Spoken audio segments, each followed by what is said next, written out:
Hi అండి, అందరికీ నమస్కారం. మీరు పూరీ వెళ్తున్నారా? పూరీ వెళ్ళే వాళ్ళకి కొంచెం జాగ్రత్తగా ఉండండి. అక్కడ టెంపుల్ దగ్గర ఏ పూజారి దగ్గర ఏ ప్రసాదాలు తీసుకోవద్దు. ఎందుకంటే మీరు ప్రసాదం కొని తీసుకెళ్ళిన దానికి మీరు డబ్బులు ఇవ్వాలి, స్వామివారికి నైవేద్యం సమర్పించడానికి. మనం తిరిగి కొనుక్కోవడానికి డబ్బులు తీసుకోవాలి. వాళ్ళక్కడ ఏ చిన్నపాటి ప్రసాదం పెట్టినా సరే దానికి కూడా మన దగ్గర నుండి డబ్బులు వసూలు చేస్తారు. కాబట్టి మనం వెళ్ళామా వచ్చామా అన్నట్టు దేవుడిని చూసుకొని ఏమైనా మనం ఇవ్వాలి అని అనుకుంటే అక్కడ హుండీలో వేసేయండి, లేదా బయట బెగ్గర్స్ ఉంటారు కదా పేదవాళ్ళు, వాళ్ళకి హెల్ప్ చేయండి. అంతే. అక్కడ చాలా దోపిడీ అనేది జరుగుతుంది. ఎందుకంటే ఏదైనా ఒక కాయిన్ మన చేతికి ఇస్తారు, దానికి 200 అడుగుతారు, 500 అడుగుతారు.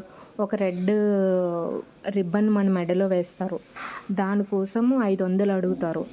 కాబట్టి ఎక్కడా కూడా మీరు అసలేమి ఇలా మనకి వంచేసి వాళ్ళే వేసేస్తారు బలవంతంగా. మనం అడగనవసరం కూడా లేదు, వద్దు అని చెప్పేసేయాలి. ప్రసాదం చిన్నగా చేతిలో పెడతారు, దానికి 200 అడుగుతారు. మనం 20, 10 ఇస్తే తీసుకోరు ఎవరు కూడా. కాబట్టి కొంచెం పూరీ వెళ్ళిన వాళ్ళు చాలా జాగ్రత్తగా ఉంటారని ఆశిస్తున్నాను. Thank you all.